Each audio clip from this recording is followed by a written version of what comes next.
নমস্কার, আমি শ্রাবণী। আজকে আমি আরেকটা রেসিপি নিয়ে এসেছি আপনাদের কাছে। সেটা হচ্ছে পাবদা মাছের ঝোল বেগুন আলু দিয়ে। পাবদা মাছগুলোকে ভালো করে ধুয়ে নিয়েছি, কেটে ধুয়ে নিয়েছি। এবার পাবদা মাছগুলোকে আমি হলুদ নুন মাখিয়ে অ্যালুমিনিয়ামে কড়াই সর্ষের তেল দিয়েছি, তার মধ্যে খুব ভালো করে ভেজে নিচ্ছি।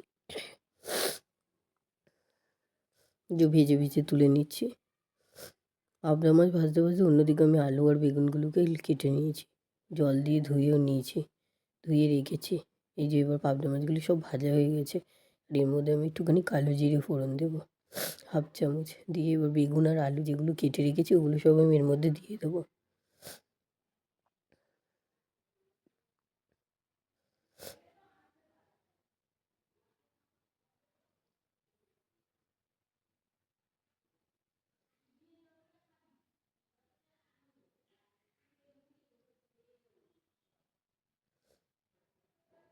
একটু ভালো করে ভেজে নেবো। এদিকে আমি একটা টমেটো কেটে রেখেছি, ঘষে নিয়েছি স্ক্যাপারে। টমেটোটা আমি দিয়ে দেবো।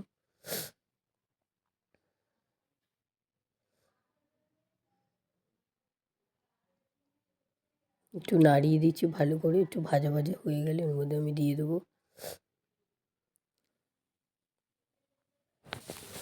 হলুদের গুঁড়ো, জিরের গুঁড়ো, 1 চামচ হলুদের গুঁড়ো, জিরের গুঁড়ো 1 চামচ, 2 চামচ দিলাম। দিয়ে ভালো করে একটু কষিয়ে নেব। আর একটু সামান্যর মধ্যে আমি জল দিয়ে দেবো। তার আগে আমি দিয়ে দিলাম কাঁচা লঙ্কা।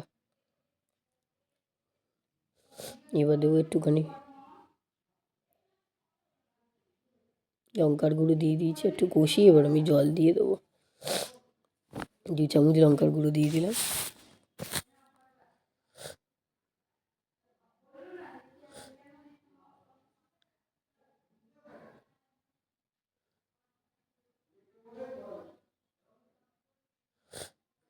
জলটা একটু বেশি করে দেবো, তার কারণ যে আলুগুলো তো সেদ্ধ হতে সময় নেবে।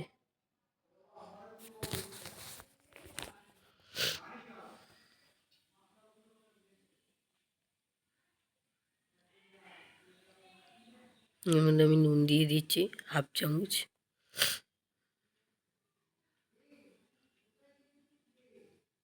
এবার আমি ফুটে গেছে যেহেতু, তাই মাছগুলোকে ছেড়ে দিচ্ছি একে একে। আর একটুখানি টানাবো, টানিয়েই নামিয়ে দেবো।